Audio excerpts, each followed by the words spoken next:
Good morning, everybody. Dr. Anita here from Mylan Family Chiropractic Center. You're riding in the car with the Chiro. So this week was a tough week for me as a practitioner. And I thought that I should share it with you. A couple of friends have prompted me that I should share it out in public because a lot of people don't know that this is what us doctors sometimes have to go through.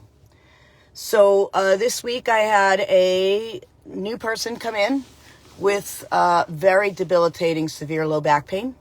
She was referred to me by her partner, boyfriend, that I've seen numerous times and helped him out tremendously with his low back and sciatic pain.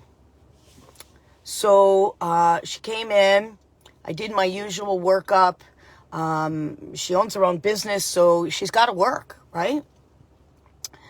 So I said, all right, I'm going to do my workup and we'll talk about things tomorrow when I have a chance to review your x-rays. Well, the next morning when I came in and I looked at her x-rays, I kind of freaked a little bit because it's been years since I saw something that really shook me. So I immediately called a radiologist to have a radiologic consult to confirm my findings. And my heart sank when he shared that he concurred with what I thought. This particular patient had a history of breast cancer. She did all the traditional methods. And what I was looking at was cancer that had metastasized to the spine and was giving her back pain. I believe, anyway. We're going to confirm with the oncologist. So that afternoon when she came back in for her report of findings of what I found, I had to figure out how I was going to look her in the eye and in the face and tell her that at this moment in time, I can't help her until she actually sees a specialist to rule in or rule out what I suspected was cancer in the spine. And so when I sat her down and her partner was there with her, I said, I had a consult with a radiologist, et cetera, and unfortunately, I can't take care of you at this point because I'm not sure if the cancer has returned and has gone into your spine. So we need to be sure before I do anything. And, you know, in the world of wearing masks, all I could see was her eyes. So it's really hard to connect soul to soul with somebody when all you see is their eyes. But what I did see is just somebody who just kind of left their body. I was choking up as I was explaining what was going on with her, and her significant other partner was, "Don't worry, honey, I'm with you. I'm gonna be there for you," etc. And I said, "Listen, if I'm wrong, and I hope to God I am, that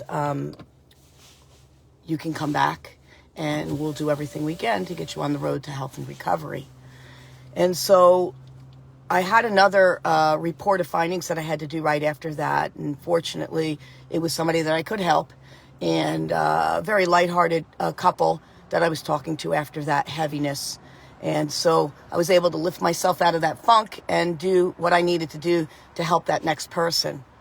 But when I drove home, I had some kind of flashbacks of a very dear patient of mine many years ago who I had taken care of for probably upwards of 10, 15 years. And I remember her coming in to my office for her weekly visit every week. And this time she came in and she was walking kind of funny. And I thought, what'd you do over the weekend that made you walk kind of funny? When she started speaking to me, her speech was all conjumbled. And it freaked me out because I've known this patient for years. I know her spouse. And so I started asking her questions. She couldn't answer them. I said, you need to have a seat. And we either call your husband or we call the ambulance. You cannot be seen. You need to go to the emergency room right away. So we called her husband. She went to the emergency room. And lo and behold, her breast cancer had metastasized to her brain, and she now had brain cancer. And I recall this patient so much in my heart because 3 days before she passed, her husband called me. And I had visited her a couple of times at home when she was on hospice. But 3 days before she before she passed, her husband called and said she wanted to see me and wanted an adjustment. So I went to her home and I took some time with her and I adjusted her because she wanted that relief. She wanted to thank me for the work that I did and the work that I do. And 3 days later, she had transitioned on. And I live in a chiropractic bubble. And that chiropractic bubble is that people come into my practice and I'm going to help 90+% of them, no question, hands down. There's a small percentage that have underlying issues that I can't fix. But for the most part, I help nearly everybody that comes through my door, whether they're newborn babies on up to my oldest seniors. My oldest patient was 103, and I helped her have better quality in life. So I know that I can help them. But darn it, this week was tough because as a chiropractor, I don't have to deal with that on a regular basis in my practice. But I'm here to tell you guys out there that we chiropractors do have to see that and deal with that. Very rarely, but we do. We are trained to read those x-rays. And darn it, I did a lot of extra time in radiology when I was a student way back in the day because I knew that the difference of life and death would happen sometimes with those x-rays. And this is why it's so darn important that I take those x-rays before I lay my hands on you, because I need to know what's going on. I can assume what I think is going on, and most of the time I'm right. But the reality is, what if I'm not? What if I didn't take x-rays on this patient? What if I didn't send her out for the consult that she desperately needs for whatever treatments she may choose to undergo? What if I didn't do that? What if I didn't do my due diligence and do what's in the best interest of that patient, which was do all the diagnostics necessary to identify why she feels the way she does? What if I just was so overconfident with myself as a chiropractor and said, oh, it's typical sciatica, I'm going to take care of it. This is easy peasy, I do it every day. What if I was so damn cocky that I didn't take the time to take the history to know that there was a history of breast cancer and that's a possibility when I'm dealing with the spine? Yeah, thank you, Heartlands. Thank you. It really destroys me sometimes when I hear about other providers who just, come on in for a quick crack. Are you kidding me? Are you kidding me? You don't know what's going on with that patient. And it is your job to give that patient the very best care that is possible. And you have to do your due diligence. And I take pride in the fact that I do due diligence, even if it was one of my patients that discontinued care for whatever reason, life comes up, and then they come back in my office. I just had a gentleman come back last night after 2 years. Dude, I have to do x-rays. Well, it's my usual. It may be your usual, but I gotta do x-rays. Not for me, for you. Your life may depend on my understanding of those x-rays. And so it's essential for me to do everything I can to serve you the best that I know how. It's essential for every doctor to do their due diligence and follow through and take a thorough health history. That's why I ask you those silly questions when you come in. They're not silly in the big picture of things. I want to know, because that forms a picture in my mind so that when I look at my x-rays that I've taken of you, that I have an understanding as to what I'm looking at, or God forbid, what I saw like I did this week. I hope I'm wrong. But when I concurred with the radiologist, we don't believe we're wrong. We didn't see any signs that this was an old injury.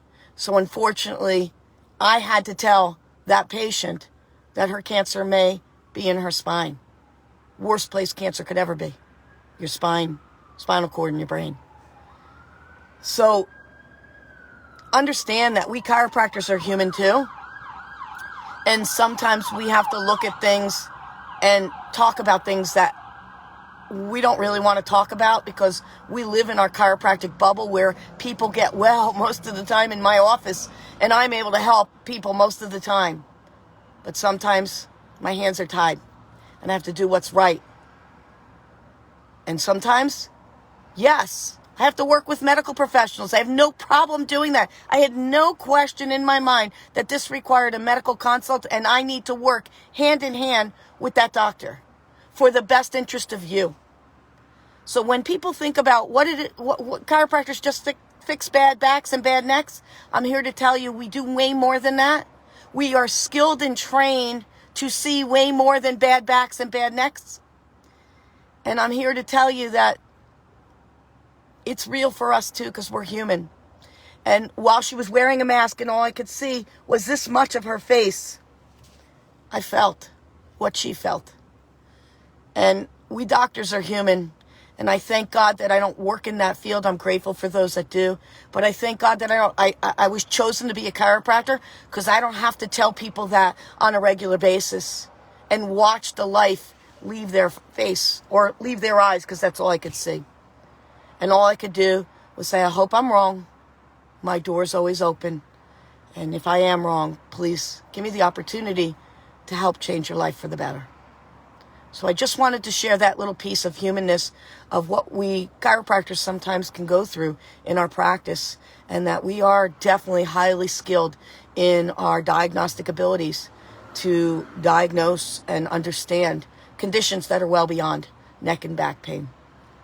So I'm Dr. Anita. You've been riding in the car with the Chiro. Please share this with your friends who think that all we do is neck and back pain, because it's way bigger than that. Make sure if you're not seeing me, the chiropractor you are seeing is doing their due diligence. They take those x-rays because it's necessary to know what's going on underneath your skin. I look forward to seeing you on the next ride. Have a fantastic day.